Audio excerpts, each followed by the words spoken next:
She was just a maid. He was the most dangerous man in Chicago. When a bomb tore through his mansion, every single person ran, except her. She ran back in. Not because she was brave, not because she was loyal, because she was hiding a secret that only he could answer. And she needed him alive to find the truth about her missing father. What she didn't know was saving his life would cost her everything she thought she knew, and give her back something she never expected to find. Stay with me, because this story doesn't end in flames. It ends in something far more powerful. This channel is where power meets heart stories of mafia bosses, unbreakable love, and the family bonds that survive even the darkest betrayals. Sometimes the person you save is actually saving you right back. If that already gave you chills, hit like, drop a comment telling me what you think happens next, share this with someone who loves a story with real soul, and subscribe so you never miss the next one. Trust me, you don't want to. He was 39 then, and just had this presence. People orbited him, desperate for a smile, terrified of a frown. On paper, he was just a businessman. But we all knew his real influence was in the shadows. I'd only been working there 6 months, another girl who needed the money. But I was there for my own reasons, secrets I kept locked up tight. I had to be there, to learn things. I remember Mrs. Chen, the head housekeeper, grabbing my arm, her face all worry. "Mr. Cole needs fresh coffee in his study, now." In the middle of a party? That was never a good sign. That meant he was doing business, the kind you didn't interrupt. I nodded and went to the kitchen, my heart starting to pound a little. His study was on the second floor, way in the east wing. I'd dusted in there 100 times, but never when he was working. I made his coffee just so, the dark roast he liked. The kitchen was humming, but through the window, I saw more security than usual. Something was definitely not right. I took the tray up the back stairs, the party noise fading away behind me. The upstairs hall was always so quiet, lined with paintings I never really looked at. I saw the light from under his study door, and I knocked softly. "Coffee service, Mr. Cole." "Leave it outside," he snapped. His voice was so distracted. I put the tray down and started to walk away. I really did. But then I heard voices through that heavy door. It was him and another man. I couldn't make out all the words, but the anger was clear as day. I knew I should have just left, but my feet felt like they were nailed to the floor. "You think I don't know?" the other man shouted. Then Nathan's voice cold as ice. "I think you should remember who you're talking to." I finally made myself turn and walk away. It wasn't my business. I had my own ghost to chase.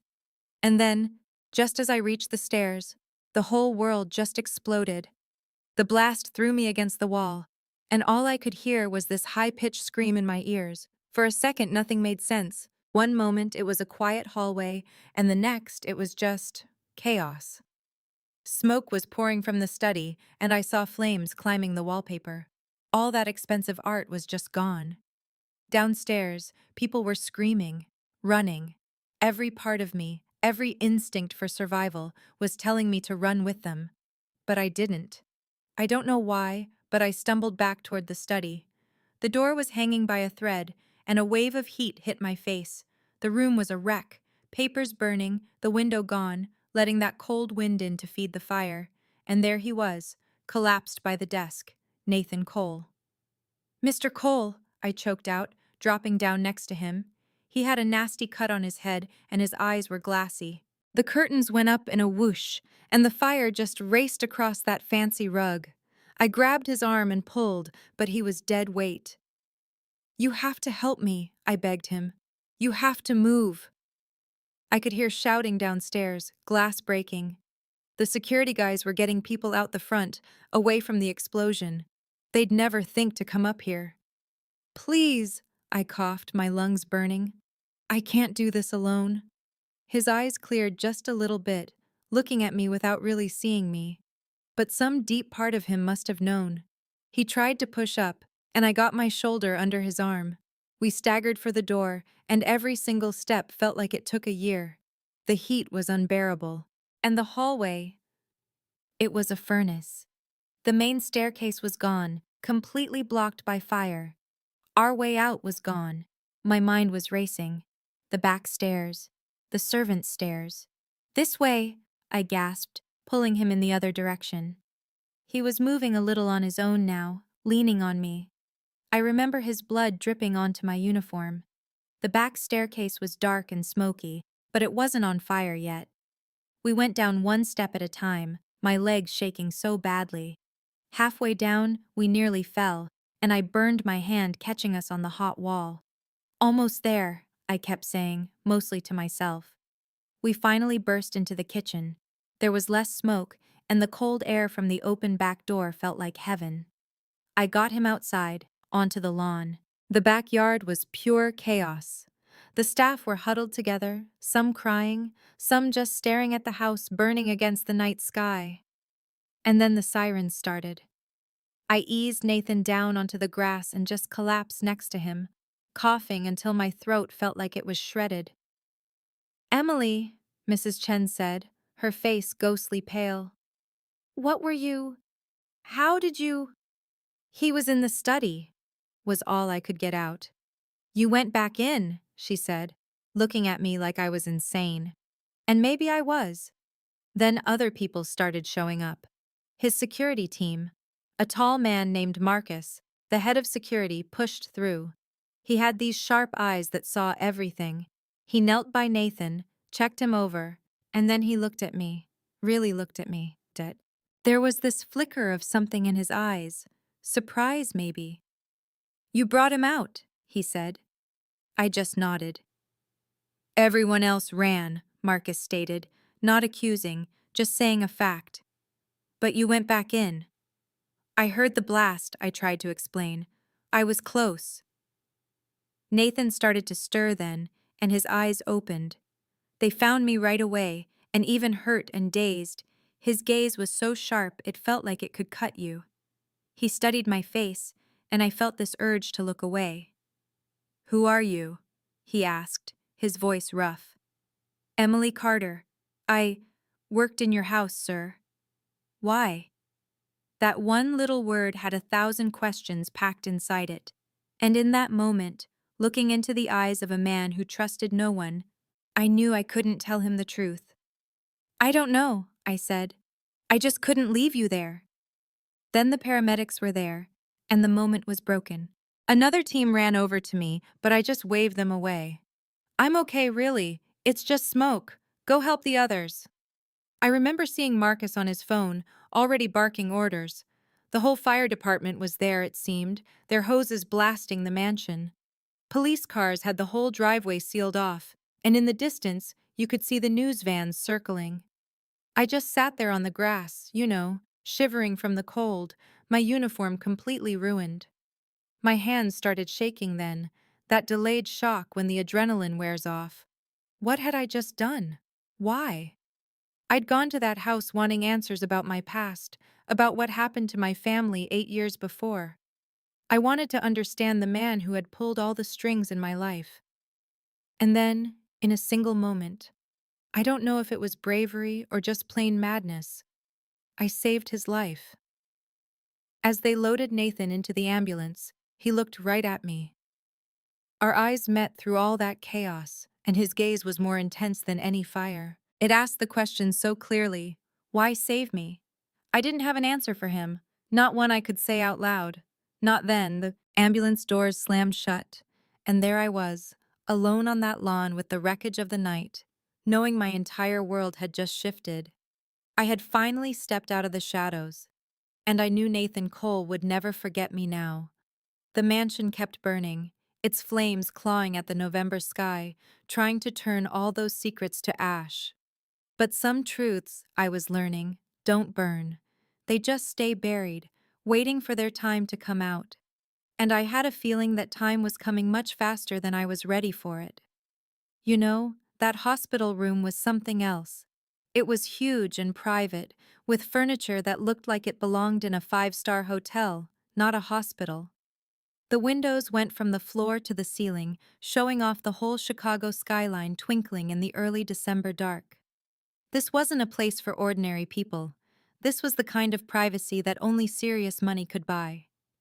I just sat in the hallway, waiting. I'd told them I didn't need anything more than some oxygen, even though I had this nasty cough that wouldn't go away. 3 days had passed since the fire. 3 days of endless questions from police, insurance people, and reporters sniffing around for a story. Mrs. Chen told me to go home and get some rest, that the staff was on paid leave. But I couldn't go. I wasn't done yet. The door finally opened, and Marcus came out. His sharp eyes landed on me, and a flash of irritation crossed his face. "You're still here." "Is he awake?" I asked. "He's been awake, and asking questions." Marcus leaned against the wall, giving me that calculating look that always made my skin crawl. "About you." My heart did a little flip. "What kind of questions?" "The kind you'd expect." He had me run background checks, check your job history, where you're from, why we hired you. Marcus folded his arms. "You're clean. Actually, it's almost suspicious how clean you are. No record, no debt, no ties to anyone we know. You're exactly who you say you are. A 23-year-old woman who needed work and was in the right place at the right time. Or the very wrong one, I thought to myself. All depending on your point of view." "He wants to see you," Marcus said. So I stood up, smoothing my jeans. I'd only gone home once to shower and grab a change of clothes. Without that black uniform, I felt so visible, in a way I hadn't been for months. Marcus held the door open for me but didn't come in. "A piece of advice," he said quietly. "Don't lie to him. He'll know." The room was dim, with the afternoon sun peeking through the blinds. Nathan was sitting up in bed, looking much more alive than I thought he would. He had a bandage on his temple, and the monitors beside him were beeping away, but his eyes were perfectly clear as they fixed on me. "Emily Carter," he said, and it sounded like he was testing my name to see if it was real. "Sit." It wasn't a request. I perched on the chair next to his bed, my hands twisted together in my lap. "The doctors say I'm a lucky man," Nathan started, his voice calm and steady. "That explosion should have been much worse, but someone dragged me out right before the big one hit." He paused, his eyes never leaving mine. "That someone was you." "Yes, sir," I whispered. "Don't call me sir, not after that." Nathan tried to shift and winced a little. "I've been in this game a long time, Emily. I've seen it all. Loyalty, betrayal, people acting out of fear, greed, you name it. But I have never seen someone risk their own neck for absolutely no reason. So I'm asking you one more time, why?" I had spent 3 whole days turning that question over in my head, trying to come up with the perfect answer, one that would satisfy him but give nothing away. But sitting there, with him looking at me like that, all my prepared lines just evaporated. "I don't know," I finally said, and it was the truth. "I heard the explosion. I was right there. Everyone was running away, and I thought, someone has to check. Someone has to make sure nobody was left." How heroic. The way he said it made it sound like an insult. "Do you have any idea what I do, Emily? Who I am?" "I've worked in your house for 6 months. I have an idea." "Then you know people don't help men like me because they're good people. They do it because they want something, or because they're scared of what will happen if they don't." He leaned in a bit, his gaze intensifying. "So which one are you?" "Neither," I said, meeting his eyes and praying he couldn't see how scared I was. I didn't think. I just did it. Maybe it was a stupid thing to do. Stupid or brave? Sometimes they're the same thing. He studied me for what felt like an eternity. "Marcus ran a full background check. You're from Pittsburgh. Your father passed when you were 15. Your mother 2 years ago. No siblings. You moved to Chicago 8 months ago, worked a couple of restaurant jobs before you came to us. You're quiet, reliable. You keep to yourself."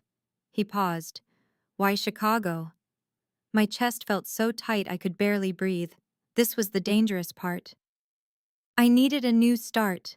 Pittsburgh had too many memories. Memories of what? Loss.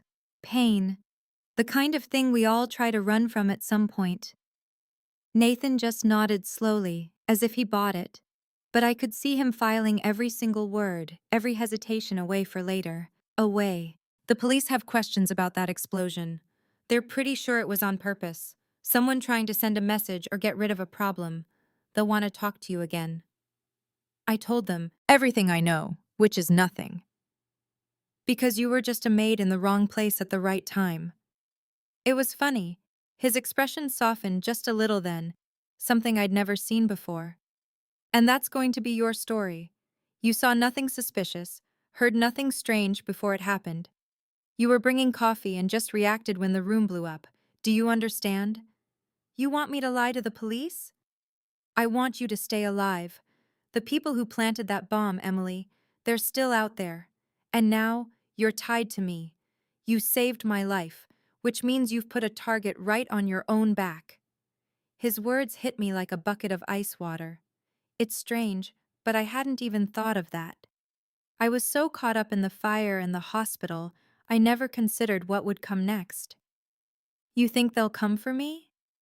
I know they will. It's already happening. He pointed to the phone on his nightstand. Marcus has already stopped 2 attempts to find your address. Someone tried to pay off one of my old housekeepers for information on you. These aren't just threats, Emily. These are professionals. A cold dread crept up my spine. What am I supposed to do? You accept my protection. You move into a secure place where my people can keep an eye on you. You let me keep you safe until we find who did this and handle them. Handle them, I repeated, my voice barely a whisper. Nathan's face went hard. This isn't your world, and I'm not going to pull you any deeper into it than I have to. But the fact is, you're in danger because of what you did for me. I don't forget my debts, Emily, and I protect what's mine. I'm not yours, I said, a little too quickly. No, Nathan agreed. But I'm responsible for you now, whether you like it or not. I wanted to fight him on it, to tell him I could take care of myself and go back to my tiny apartment and my quiet life. But I wasn't that naive. I'd seen enough in my 6 months at his house to know he wasn't exaggerating. The danger was very real. If I went home, I'd be a sitting duck. How long? I asked. Until it's over, could be weeks, could be longer. And what do you want from me in return? A little curve appeared on Nathan's lips, but it wasn't a real smile. Honest answers, when I ask you questions, that's all. Oh, I knew it was a trap. I had secrets that would never survive him asking honest questions, but the other option was so much worse. Okay, I said. I accept your protection. Good. Nathan grabbed his phone and started typing. Marcus will take you to a secure apartment downtown. It's comfortable, private, and well guarded. You'll have whatever you need. Just try not to leave without telling someone. And try not to trust anyone.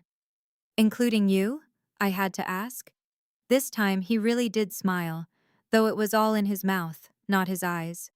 Especially me. The apartment was in one of those high-rises by Millennium Park, the kind with doormen and cameras everywhere, where neighbors kept to themselves. My new place was on the 23rd floor.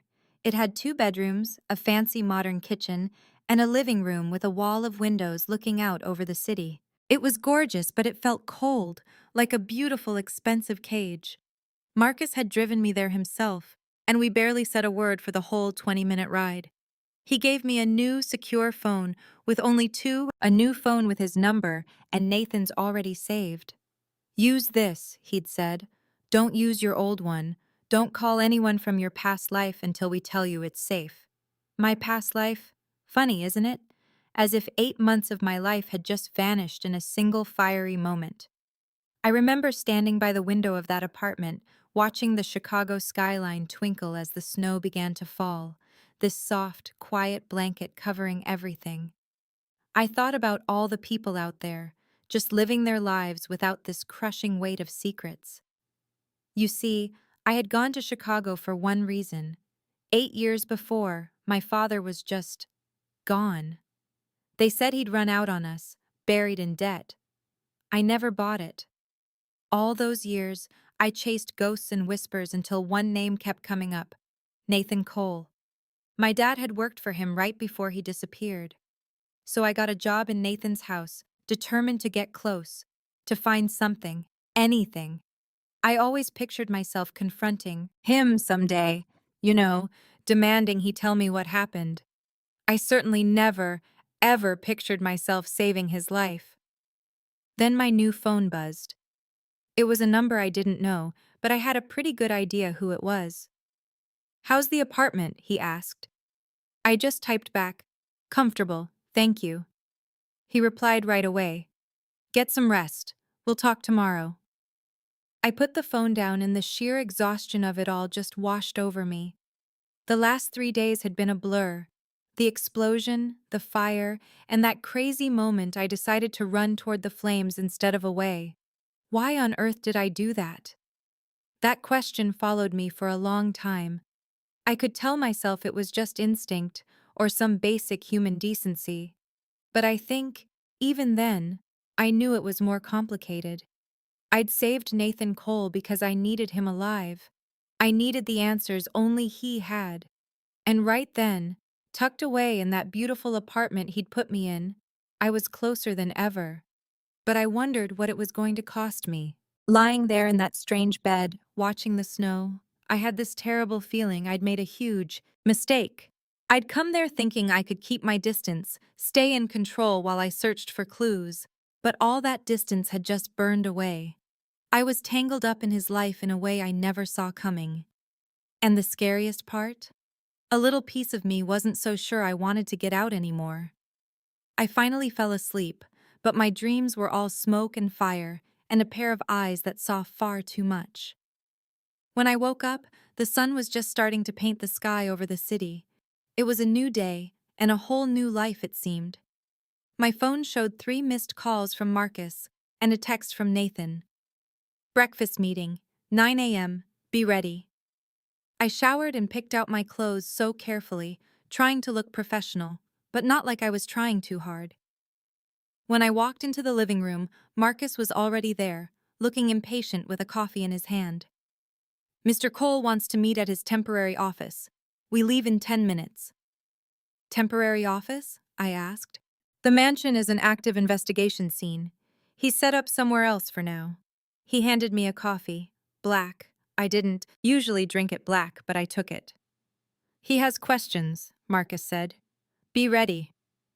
"I thought we went over everything yesterday." "Yesterday was a courtesy. Today is business." It was impossible to read his expression. "He likes you, Emily. He respects what you did. But don't ever think that means he trusts you. Nathan Cole doesn't trust anyone. He can't afford to." That warning stuck with me. I nodded and drank that bitter coffee, bracing myself for whatever was coming next. All I'd ever wanted was to get close to the man who had cast such a long shadow over my life. Well, I had my chance now.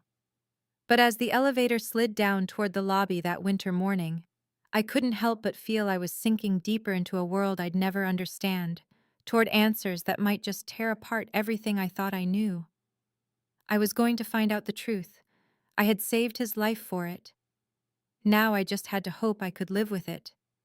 The temporary office turned out to be a penthouse suite downtown. It was all glass and steel, with these incredible views that went all the way out to Lake Michigan. I'd been picturing some dark, smoky back room, you know. But his workspace looked surprisingly normal, almost corporate. A big mahogany desk, leather chairs, shelves filled with what looked like actual business files. If you didn't know any better, you'd just think he was some big-shot businessman. Nathan was standing by the window when Marcus showed me in, just a sharp silhouette against the bright morning. He'd only been out of the hospital for 2 days. He moved a little stiffly, and the bandage on his head was smaller, almost hidden by his dark hair. "Emily, thank you for coming." He pointed to a chair. "Coffee?" Something to eat? I'm fine, thank you, I said. He sat down and just looked at me with that intense gaze I was starting to get used to. How are you settling into the apartment? It's very nice. More than you need, he said, but not what you want. It wasn't a question. He leaned back a little. You want to go home. Back to your life. Pretend this never happened. Unfortunately, that's not an option right now. Have you found out who was responsible? I asked. We're getting closer. The investigation turned up a few things. Nathan pulled a folder out of his desk. The device was sophisticated, planted in my study during the party. Security footage didn't catch a thing. Whoever it was knew exactly where our cameras couldn't see. But, he said, opening the folder, we did find something. A partial fingerprint on a piece of the timer. My heart started pounding. Do you know whose it is? We're running it. That takes time. He closed the folder. But that isn't why I wanted to see you. I want to talk about you, Emily. About your father. Those words. They just knocked the wind out of me. All the composure I'd been fighting to keep just shattered. What about my father? Thomas Carter, he began, his voice calm and factual, worked in logistics in Pittsburgh. Vanished 8 years ago, when you were 15. Left his wife and daughter with a mountain of debt. He watched me so closely. The official story was that he ran, couldn't handle the pressure. But you never believed that, did you? My hands were clenched into fists in my lap. How do you know about my father? Because I make it my business to know about the people who work for me, especially those who run into a burning building to save my life. He leaned forward. Your father didn't run away, Emily. He did a brief job for me 8 years ago. The whole room felt like it was tilting. I had suspected it, spent months trying to prove it, but hearing him just say it, that made it real. What happened to him? I whispered.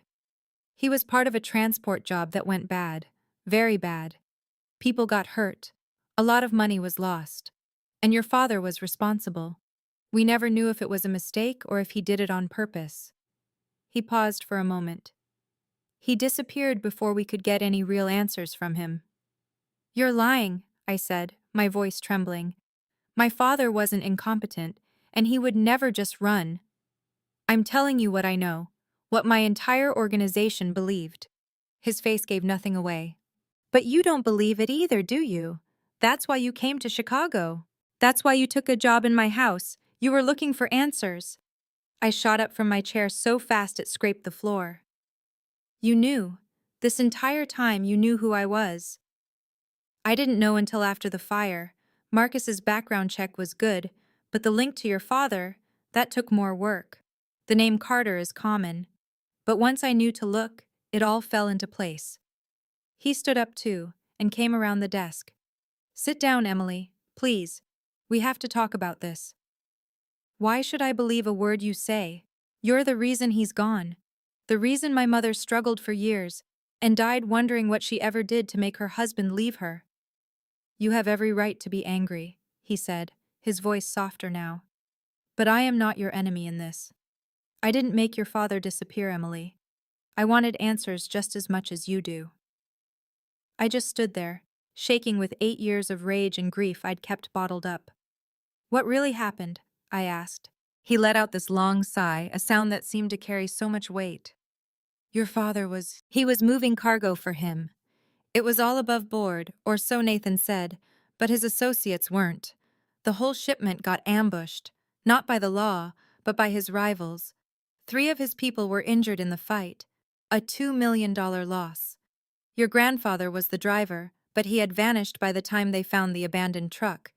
They figured he was either taken, had bolted, or maybe even helped set the whole thing up. We never got the real story. I looked for him, but my resources were thin, and he wasn't my only crisis back then. So, the search ended. He just became another ghost, another price of doing business. Nathan's tone softened just a bit then. I'm sorry, Emily, he said. And I knew it wasn't enough, but I believed he meant it. I remember sinking into that chair, my knees just giving out. 8 years of wondering, and that was the explanation. My father was mixed up in a bad deal, and then he was just gone. All that was left was a legacy of questions and hurt. I just couldn't wrap my head around it. If you knew this could happen, why him? Why would you put him in that position? Your grandfather, he said, had come looking for him. He was desperate for money. For your grandmother's medical care, he thought. It was the very beginning of the illness that we would later lose her to. He was in a bad way, ready to do almost anything for the right amount of cash. So Nathan gave him a chance. It was supposed to be a simple, straightforward job. Nathan went back to his own chair.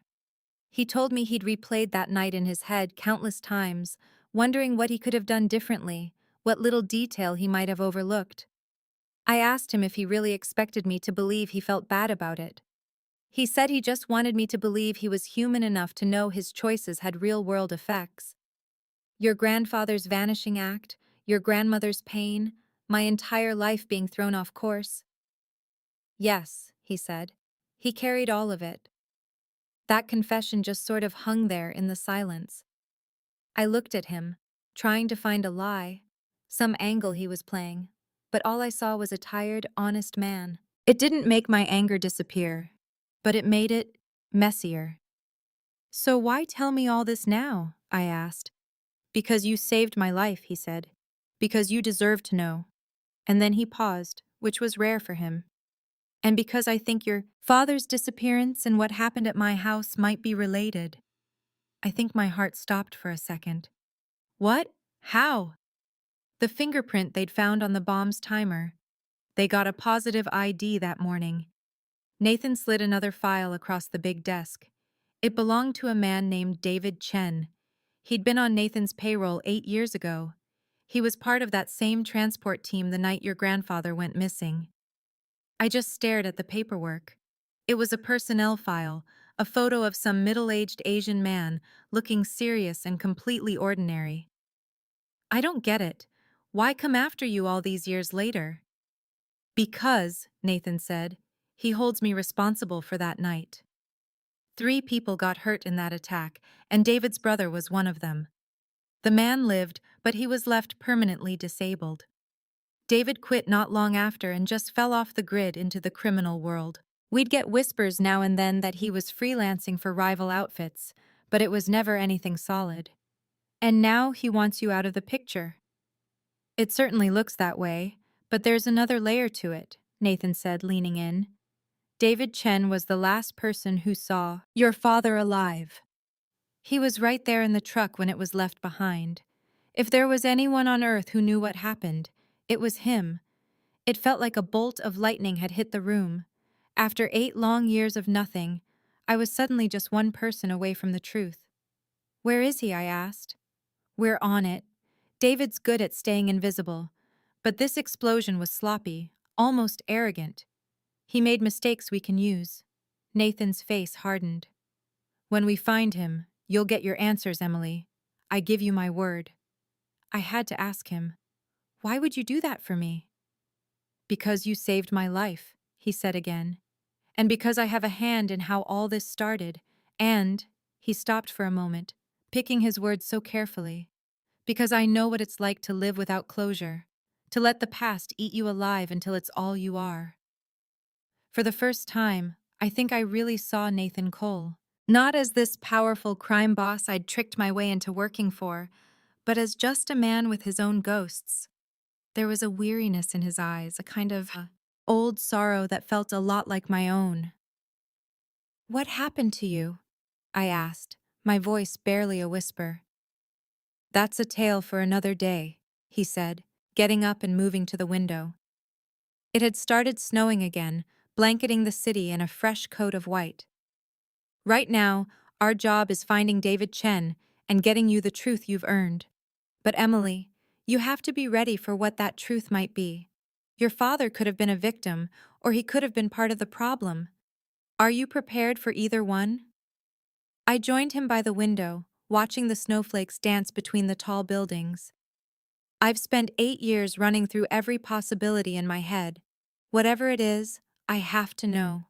I'm so tired of wondering. Even if it shatters the image you have of him? My image of him is already broken, I told him. At least the truth would be something real. He gave a slow nod. Then we're on the same page. I'll help you find out what happened to your father. In exchange, you have to keep trusting me. Stay where I can protect you.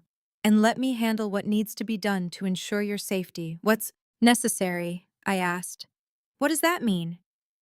It means that when we find David Chen, things are going to get confrontational. It won't be pretty. I have to know you're ready for that. I looked him straight in the eye. I've been dealing with ugly truths my entire life. I'm pretty sure I can handle one more. The days after that fell into a strange kind of routine. I stayed in that high-security apartment, and Nathan would come by almost every day, bringing me files and updates on their search. We'd spread papers all over my dining table, trying to piece together what happened 8 years ago. I found out that my father had been chosen for that job specifically because he was an outsider, a new face that Nathan's rivals wouldn't know. The route they took had been planned to be safe, to avoid hotspots, but somebody must have talked. The attack was just too well organized, too perfectly timed to be random luck.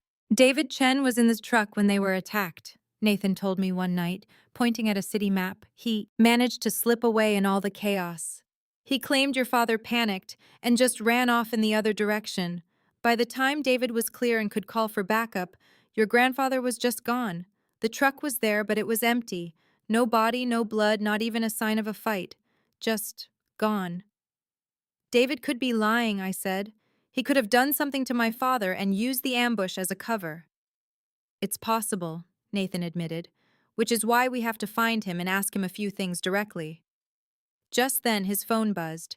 He glanced at the screen, and his whole demeanor changed. Marcus has a lead. Security cameras from a warehouse on the south side picked up someone who looks like David. We're going in tonight. I was on my feet in a second. I'm going with you. No way, he said. It could be dangerous. It's about my father, I insisted. I have a right to be there. Nathan just looked at me for a long, quiet moment. If you come, you wait in the car with Marcus. You do not get involved. That's the deal. Fine, I said. I mean it, Emily. This isn't up for discussion. David Chen is a cornered animal. I'm not letting you get hurt. The genuine worry in his voice caught me off guard. Over those last few weeks, what we had? It had changed. We weren't just boss and employee anymore. It wasn't quite a friendship, and it wasn't a partnership either. It was something else, built on a shared goal and a kind of fragile trust. I understand, I said. I'll stay with Marcus, but I have to be there. He finally nodded. Get your coat. We're leaving in 20 minutes. The warehouse was in one of those forgotten industrial parks down by the river, surrounded by old, dead factories. The snow had piled up in these big, soft mounds, which made the whole decaying place look almost beautiful. 3 black SUVs rolled up to a building with smashed-out windows and spray-painted walls. I watched from the back of our car as Nathan and 6 of his men moved toward the door. They moved like soldiers, so precise, with their weapons out but pointed down. Marcus stayed behind with me, the engine idling, his eyes constantly scanning our surroundings. How long do you think this will take? I asked him. Depends, he said. On if David's really in there, and if he feels like talking. Marcus kept one hand near his gun. Mr. Cole is good at talking people around, but some folks need a little extra nudge. We just sat there. 10 minutes felt like 20. I could feel my anxiety winding up tighter and tighter. This was it. The answers I had spent years searching for were just inside that building, so close. And then, we heard gunfire. The sound just cracked through the quiet winter air. Marcus cursed and grabbed for his radio. Team 2, report. What's your status? There was just static, and then a voice, all broken up. Contact. We've got multiple hostiles. David's not alone. Then more gunshots. My heart was pounding against my ribs. Through the broken windows of that old place, I could see flashes of light, shadows moving around in the dark. "Stay in the car," Marcus yelled, already getting out. "But Nathan," I said, "stay." He was gone, sprinting toward the gunfire, leaving me all alone in that car. I knew I should have listened. I should have stayed put. But the idea of Nathan being in there, getting hurt all over again because of something tied to my dad, I just couldn't stand it. I remember my fingers fumbling for the door handle as I stepped out into the cold snow. The cold was the first thing that hit me, but I barely felt it. I just ran toward the warehouse, trying to stay low, my breath puffing out in front of me. The shooting had stopped, but now I could hear shouting, the sounds of a fight. I got to the entrance and flattened myself against the wall. Inside, I could see Nathan and his men with another group, and David Chen was there. I knew his face from the pictures. His hands were up, but he looked anything but defeated. Nathan had bloody knuckles, and one of his guards was on the ground, holding his shoulder. "You destroyed my family," David was yelling. "My brother is crippled because of you, because of that transport, because you risked us all for your own profit. Your brother got hurt because someone leaked our route." Nathan's voice was like ice, completely controlled even in the chaos. "Someone told our rivals exactly where and when we would be. That someone was you, David. You set up the ambush. You sold us out." David's face twisted in hate. "I needed the money. They offered me more than you ever paid." Then Nathan asked the question, "And Thomas Carter? What happened to him?" And then I heard my father's name. And darling, the whole world just stopped. David was laughing this awful, bitter laugh. He said Carter had figured it all out, that the ambush wasn't some random act, and had threatened to tell me everything. So he said, he handled it. When Nathan asked how, his voice was dangerously low. "I made sure he couldn't talk," David sneered, a cruel twist to his lips. "You want to know where he is? Check the river." Those words, they hit me harder than any fist. My dad hadn't left us. He tried to do what was right, and this man had murdered him for it. I must have made a sound, because suddenly every head turned my way. Nathan's anger melted into alarm. "Emily, no!" But David was quicker, snatching a weapon from a fallen man and swinging it toward me in a desperate lunge. Nathan moved like lightning, tackling him before he could shoot, and they crashed to the floor, fighting for the gun. Marcus and his men swarmed in, but in that moment of chaos, all I could see was the truth. After 8 long years, I finally knew what happened to my father, and the reality of it just hollowed me out. The fight ended quickly, with David pinned and the weapon gone. Nathan stood over him, breathing heavily. "Get him out of here," he ordered. "I want him somewhere he can talk." As Marcus hauled David away, Nathan and I were left alone in the doorway. "You weren't supposed to get out of the car," he said, but his voice was soft, filled with concern, not anger. "He took my father," was all I could manage to say. "He murdered him for being a good man." Nathan stepped closer, and for a heartbeat, I thought he might offer a comforting touch, but he stopped just short. "I'm sorry, Emily," he said, his voice quiet. "I'm so sorry you found out like this." I had to ask, "Is it true, the river?" He promised they would search, that they would do everything to bring him home. His voice was so gentle then, a side of him I'd never seen. He said he believed David was telling the truth, that my father had uncovered the betrayal and paid for his decency. The tears felt like ice on my face. 8 years of agonizing questions, answered in the most brutal way imaginable. He didn't abandon us. He was trying to protect us and was stolen away for it. "He was a good man," I whispered. "Yes," Nathan agreed. "He was. And he'll get justice. I promise you, David Chen will answer for all of it." We just stood there in the falling snow, 2 people connected by this awful tragedy. I'd come to Chicago looking for answers, and now I had them. They were so much worse, and somehow, so much better than I had ever dreamed. My father wasn't a coward, he was a hero, and knowing that, as much as it hurt, it gave me something solid to stand on after so long. Thank you, I finally said, for helping me learn the truth. It's what you always deserved, he replied, nodding toward the car where Marcus was waiting. Come on, let's get you warm. As we walked, I knew everything had changed yet again. Knowing the truth about my dad had freed me, but it also tied me to Nathan in a new way. I'd saved his life. He'd given me answers. We were connected now, by loss and by a shared fight for justice. In his dangerous world, that kind of connection, I realize now, was the most perilous thing of all. The place they took us to for the questioning was some anonymous building on the industrial side of Chicago, the kind of place where you can ask questions without being disturbed. I sat behind one-way glass, watching Nathan and Marcus with David Chen. The man who'd murdered my father was now cuffed to a table, his defiance gone, replaced by the look of a cornered animal. You set up that ambush 8 years ago, Nathan began, his voice calm and even. You took money from the Vulovs to leak our route. Your own brother was injured. When Thomas Carter found out, you silenced him. David just stared down at the table. I want a lawyer. Nathan almost smiled. This isn't that kind of meeting. We're past lawyers, David. We're at the part where you tell me everything, and I decide if you live through the next 24 hours. Marcus just stood silently in the corner, a mountain of a man. I watched them through the glass, my heart a storm of grief and rage.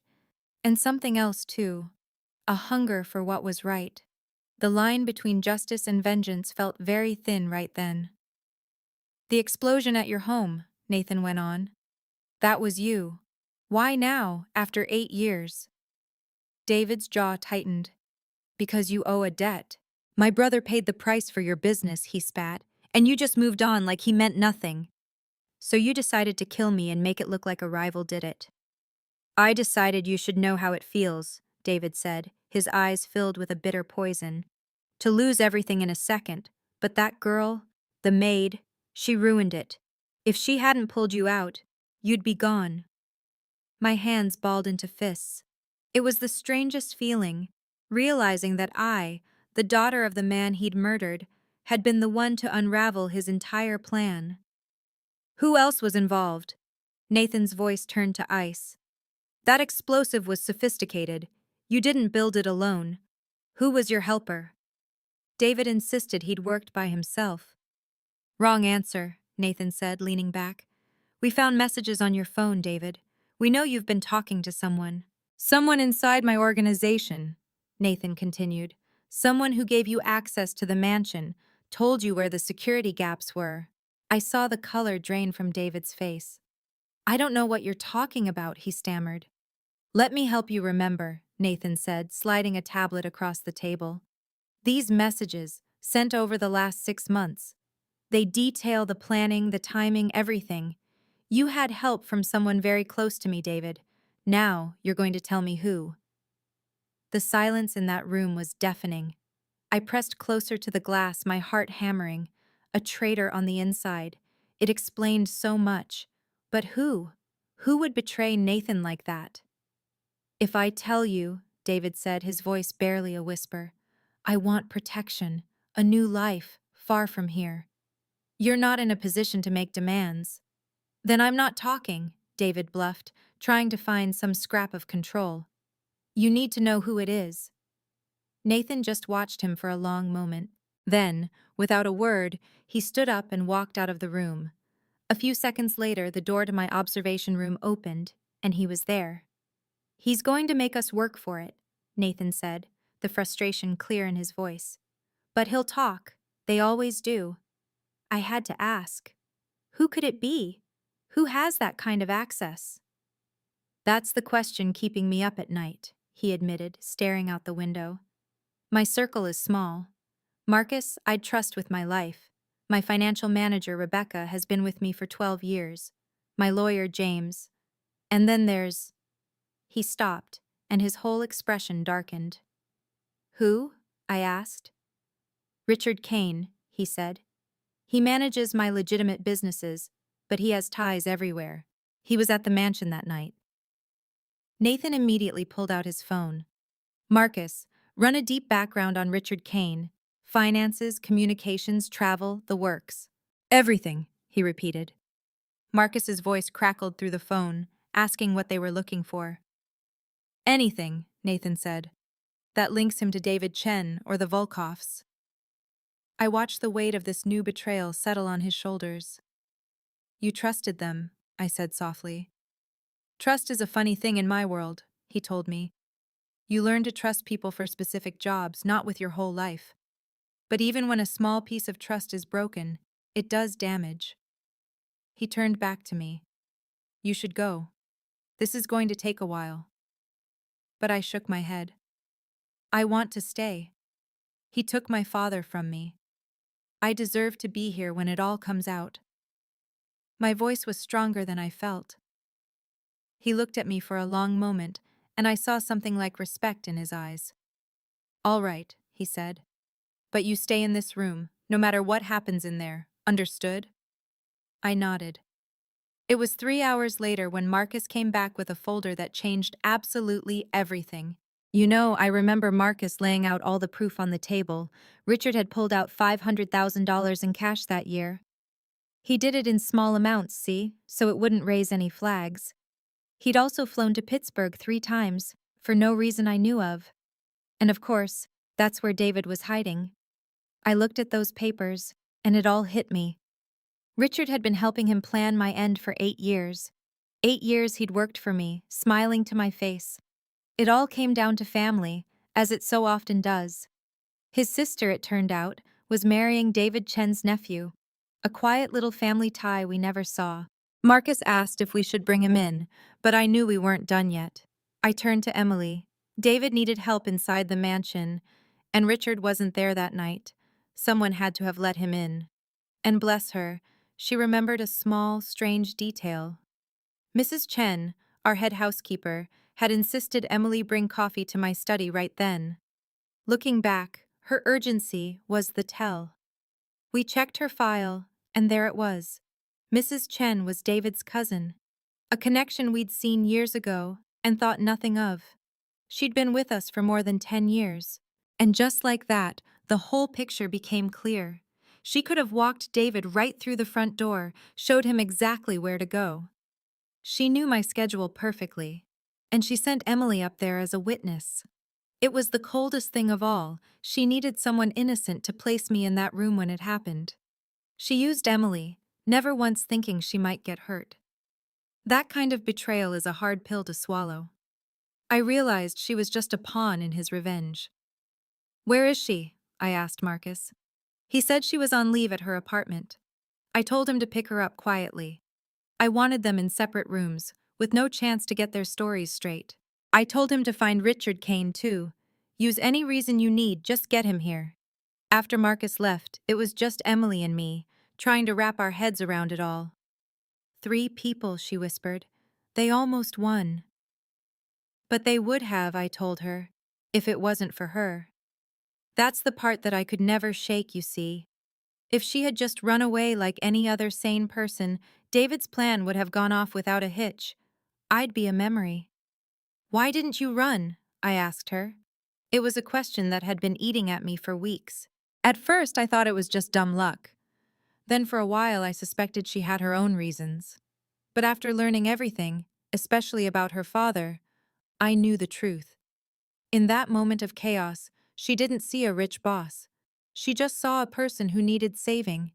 And she said that I gave her the truth about her father when I could have easily lied. She pointed out that we weren't all that different, both of us shaped by things we'd lost.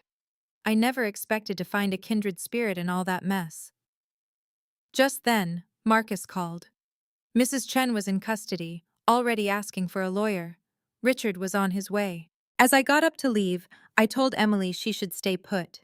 She'd been through enough. I think I was trying to protect her, but she just looked at me and said, I can handle it. I knew she could, that wasn't the point. I just didn't think she should have to. But she was firm.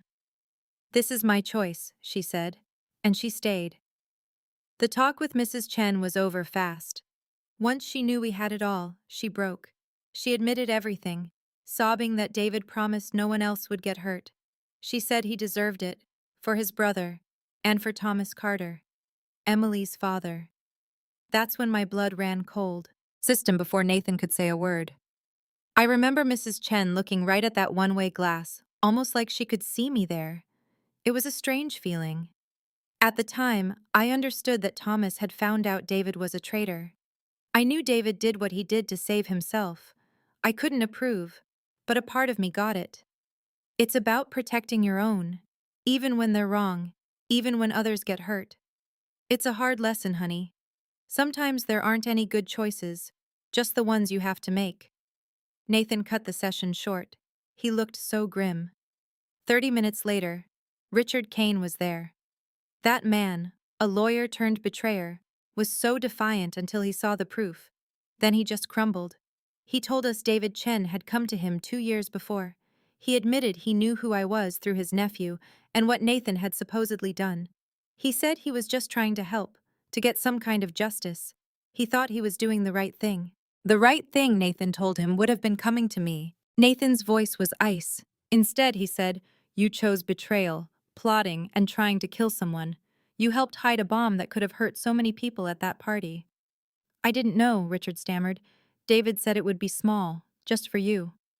"And you went along with it," Nathan said, "because it was easier than taking responsibility." That's what I remember most. Nathan leaning in and saying, "You've thrown your whole life away, Richard. For what?" Richard didn't have an answer.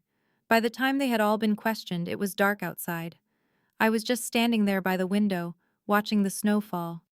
I felt a kind of tired that sleep can't fix.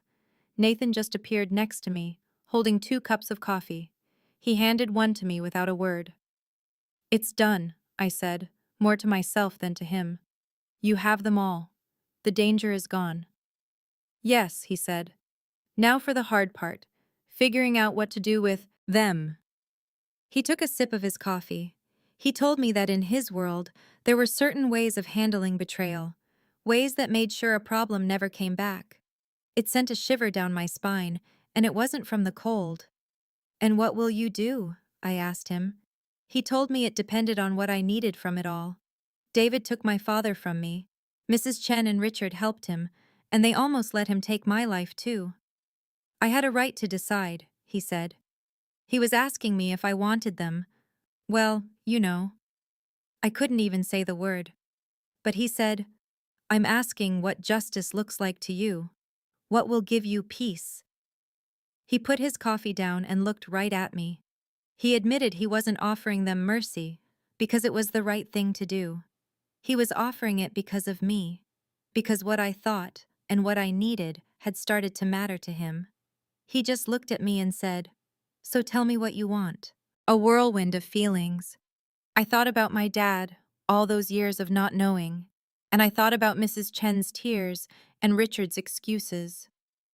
But then I pictured the endless circle of it all, the one Nathan lived in, where every act of revenge just creates another, where justice and vengeance were the same thing. "I want them to face what they did," I finally said. "Real consequences, not just vanishing one night. I want David Chen to admit what he did to my father, publicly if he can. I want the others to feel the weight of what they chose. But I don't want them gone, Nathan. That wouldn't bring me peace. It would just make me part of the same terrible cycle that took my father."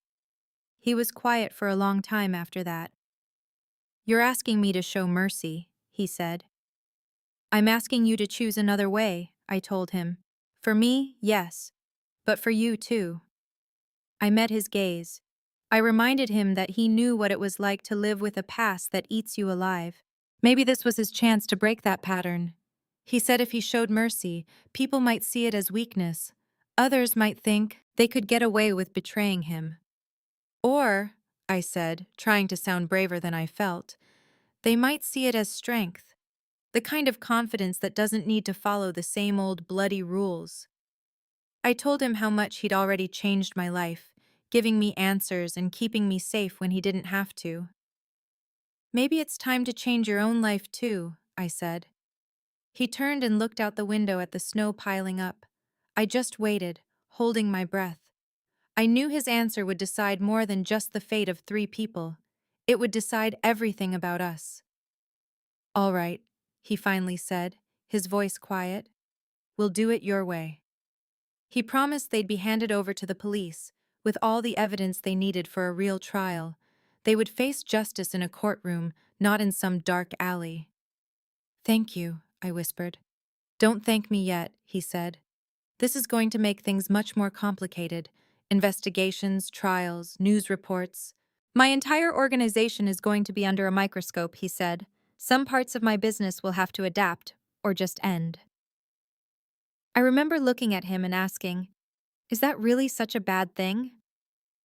He looked back at me, and for a second, I saw everything in his eyes.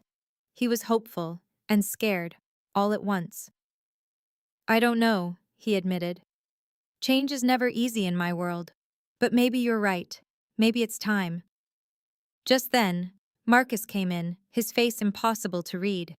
He said the authorities were coming and that they had the paperwork ready, enough to convict them without giving away his secrets.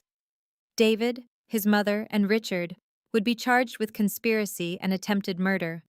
The DA was apparently very eager to take the case. "Good," Nathan said. Then he told Marcus to make sure my father's case was part of it all. That David's confession about what happened to Thomas Carter had to be on the record. Marcus said it was already done. They were reopening my dad's missing person case as a homicide. And that's when I felt the tears welling up.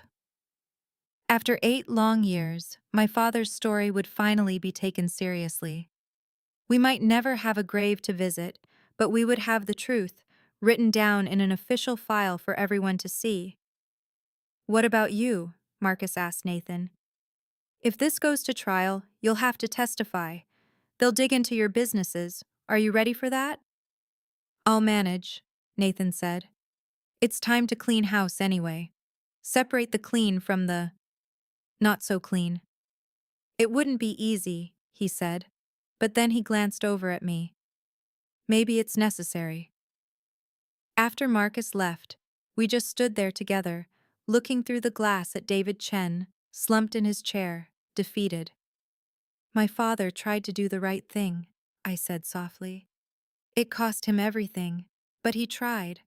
I think he'd be proud that I chose mercy instead of revenge." "I think he'd be proud of you no matter what," Nathan replied. "You're stronger than almost anyone I've ever known, Emily Carter. Braver, too." I told him I learned it from my parents, who never gave up. And then I took a breath and said, "And from you. Watching you struggle with this, trying to balance your world with doing right by me, it showed me that people can change. That strength isn't just one thing." He reached out, his hand pausing for a moment near my shoulder before he pulled it back. He told me that when it was all over, the trials, everything, I'd be free to go anywhere I wanted. He promised me resources, protection, anything I needed to start over. "You're already planning for me to leave," I said. It wasn't an accusation, just a fact. "I'm planning for your freedom," he answered. "It's why you came here, for answers about your dad. You have them now. You don't have to be in my world anymore." I turned to him then.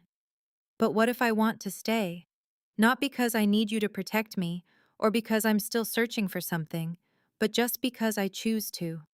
The words just hung there in the quiet room between us, full of things we hadn't dared to say out loud. I saw so many emotions cross his face: shock, caution, and then something that looked a lot like hope. "My world is a dangerous place, Emily," he said. "Even after all this, it's not a simple life." "I'm not looking for simple," I told him. "I'm looking for a purpose. I used to think that was just finding out about my father. But maybe it's more.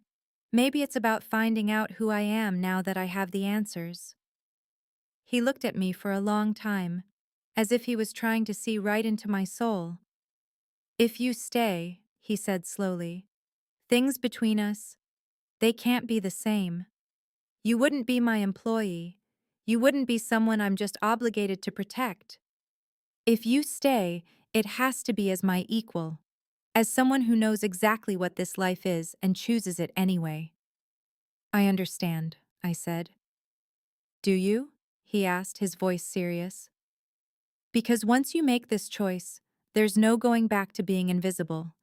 People will know you're with me. They'll judge you. Some will try to use you against me. It's not an easy path. You know, my whole life had felt like one hard road after another. After my father vanished, watching my mother just wear herself out.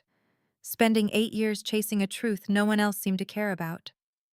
So I told Nathan, my voice as steady as I could make it, I'm not afraid of a tough path. I'm only scared of giving up on something real just because it's hard. And that's when I saw him truly smile for the very first time. Not his business smile or that cold look of a plan coming together, but a genuine warmth that lit up his whole face. He just said, "Then stay. Stay and help me sort out what's next." I could really use someone who sees things clearly, who isn't afraid to argue, who picks kindness when revenge would be so much simpler. I can do that, I told him, and he replied, I know you can. It's why I'm asking. Outside, I remember the flashing red and blue lights painting the snow. Inside, the people who had planned so much harm would finally face justice, the right way. And in that little room, the two of us, brought together by so much tragedy, just stood there, watching an old chapter of our lives close as a new one began. I had come to Chicago searching for my past. What I found was that, and something I never expected, a future. It was messy and uncertain, sure, but it was honest and real.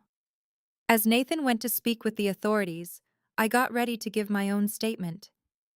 In that quiet moment, I felt my father's presence, like he was right there with me. He'd tried to do what was right in a terrible spot. I knew I had to do the same, not by hiding from the complications, but by facing them head on. Not by playing it safe, but by finding a purpose. The truth had finally set me free. And for the first time in 8 long years, I knew exactly who I was. I wanted to stay. I wanted to help build something new out of all that ash and ruin. I wanted to see if Nathan Cole could really change his world, and I wanted to be there to help him try. It wasn't the ending I had pictured when I first set foot in Chicago. It turned out to be so much better. That spring in Chicago felt like a long-awaited promise being fulfilled. The snow finally melted away, and the city just seemed to breathe again after a hard winter. I remember seeing the little green leaves on the trees along Michigan Avenue. I was standing on the balcony of my new office, watching it all. 6 months had gone by since that night, since our world turned upside down. The apartment Nathan had found for me was no longer just a place to stay. It was home. And that office, it was a role I never could have imagined for myself. A real, legitimate part of Nathan's new business. You're in early, Nathan said from the doorway. He was holding 2 cups of coffee, a little morning ritual we'd fallen into. Couldn't really sleep, I told him, taking the cup. The trial starts next week. I know, he said, coming to stand beside me, on the balcony. He asked, Are you ready? I told him I was as ready as I'd ever be. Testifying against them all. It was necessary, but it certainly didn't feel good. He had a way of seeing things clearly. Justice rarely does, he said. It's just necessary. He looked out at the city while he sipped his coffee. He told me the district attorney was confident, especially about David. With his confession about my father, he was looking at serious time. I just nodded, feeling that old ache. The police had confirmed David's story, but they never recovered anything. My father was still officially listed as missing, but now they called it a probable homicide. It wasn't exactly closure, but it was an acknowledgement, the truth finally in an official file. How are you feeling about your testimony? I asked him. His jaw tightened a little. It's complicated. I'll have to reveal parts of my business I've kept under wraps for years. The prosecutor says they'll stick to what's relevant, but you know how it is. You pull one thread, and things can unravel. For the past 6 months, Nathan had been completely overhauling his company. He was carefully separating all the legitimate businesses from anything that was even a little shady. The operations that were too dirty to clean up, he simply shut down. It was an expensive, difficult process, and some of his old guard fought him on it. But he was determined. I remember him telling me one night, "No more shadows. If I'm going to build something that lasts, it needs to be able to survive in the daylight." And it wasn't easy. Some of his people left, refusing to go along with the new way. Others saw it as a weakness and tried to undermine him. But Nathan held his ground, and bit by bit, a new company emerged, smaller, but cleaner and stronger. And I had a hand in that. My fresh eyes, my habit of asking tough questions, it turned out to be useful. He offered me a job as a special consultant, in charge of community outreach and ethical oversight. It was unheard of. Someone like me, with no ties to his old world, being given that kind of real authority. "People will question why I picked you," he'd warned me. "They'll assume things." I just told him to let them. I'd prove my worth with my work. And I think I did. I dove in, learning his businesses and finding ways we could invest in the community. We started scholarship funds and job training programs. It was slow work, building trust, but we were making a real difference.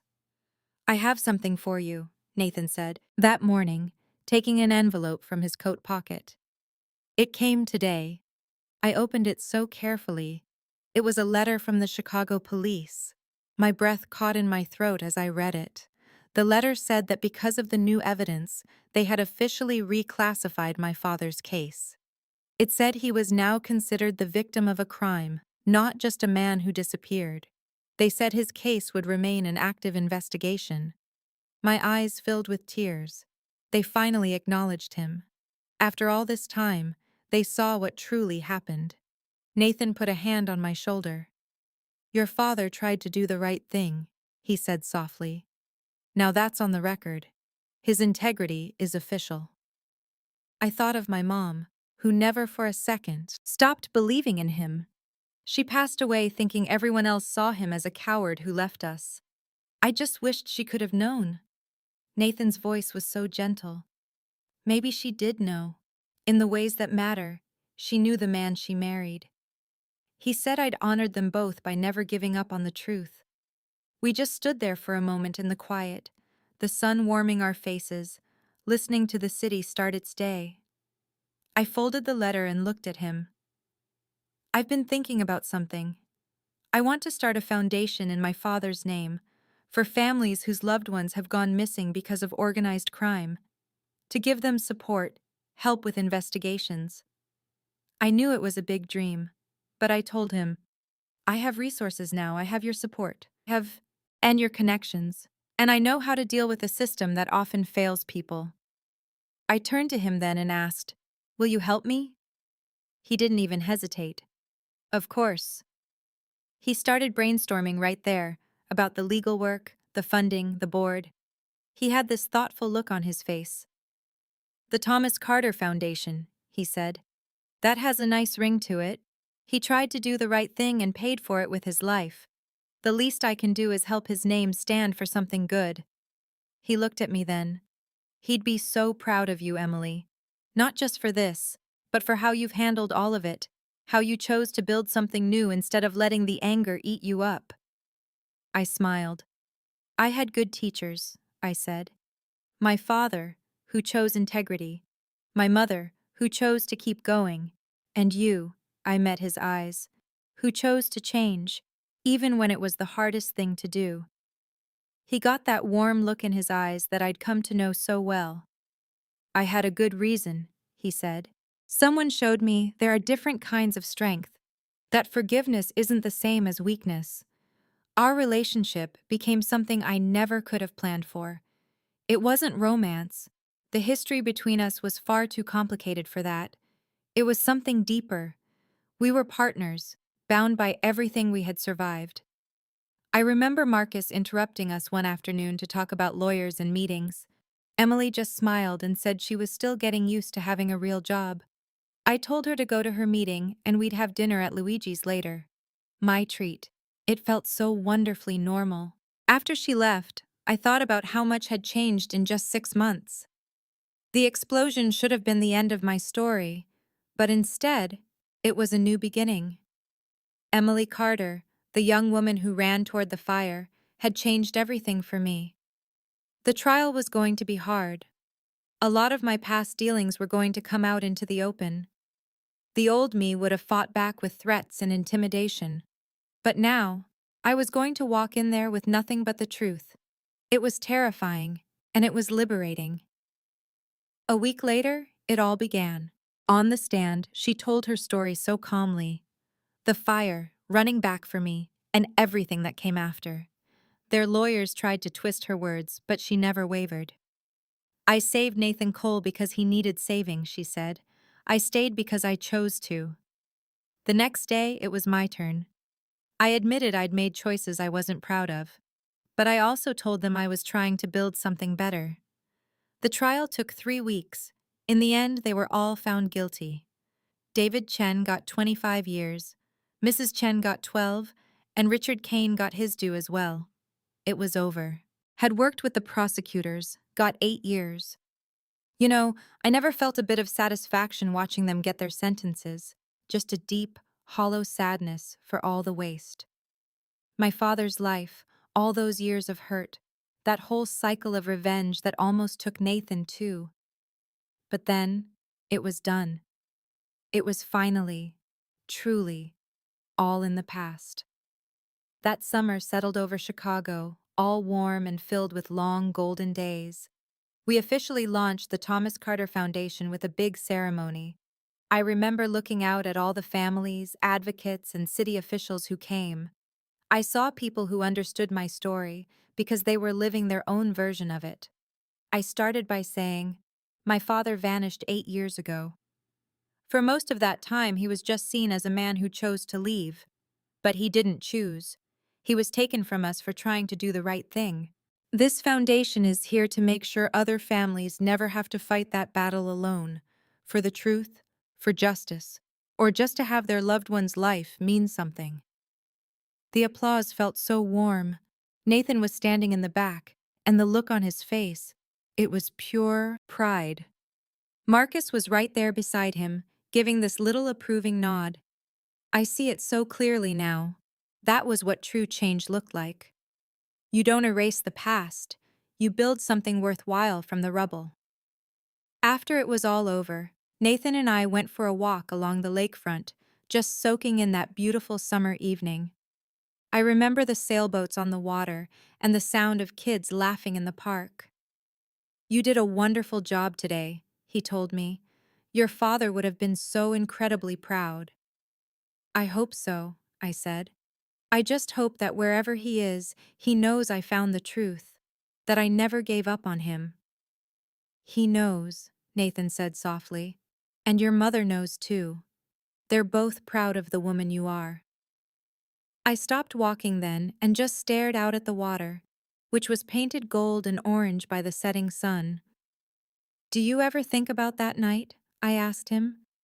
"How everything would be so different if I'd made another choice?"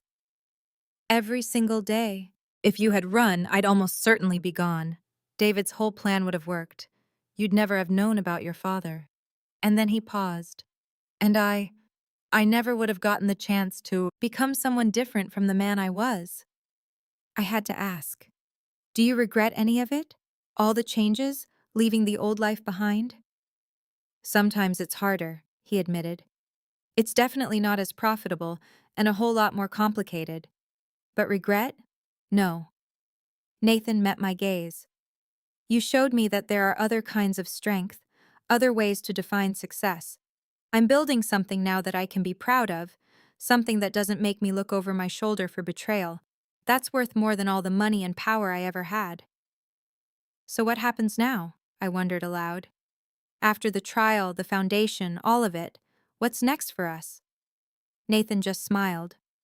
"We keep building. We keep trying to be better than we were yesterday. We honor the people we lost by living lives they would have recognized. He waved a hand toward the sunset, the city, the great big lake. We just live, Emily, fully and honestly, without all those unanswered questions weighing us down. I nodded, and I felt something finally settle deep inside my chest. It might have been peace, or maybe it was acceptance. I came to Chicago looking for answers about my father, and I found them. But I also found a purpose I never saw coming, and relationships that completely changed how I thought about strength, justice, and even redemption. The fire that was supposed to destroy Nathan Cole ended up cleansing us both, in a way. It burned off all the pretenses and forced the truth out into the open. We came out of it all so different, tied together by something much stronger than the secrets we'd both been carrying. As we walked back toward the city, and the lights started to pop on against the twilight, I felt my father's presence. It wasn't a haunting feeling anymore. It was like a warm breeze at my back, holding me up. He tried to do the right thing when it felt impossible. And now, here was his daughter, trying to do the same, one day at a time, building a life that honored him, but was entirely her own. Everyone ran from that explosion on that November night, except for the one person who pulled a crime boss from a fire. That single choice changed two lives forever, sending us both down paths we never could have dreamed of. It wasn't the ending either of us had pictured. It was better, it was real, and it was ours. And that was more than enough. This content was carefully researched, developed, and manually edited by our team to deliver meaningful stories with valuable life lessons. Every narrative is crafted to entertain, inspire, and empower our audience. We believe that great stories can change lives, and we are committed to bringing you content that matters. Thank you for being part of our community.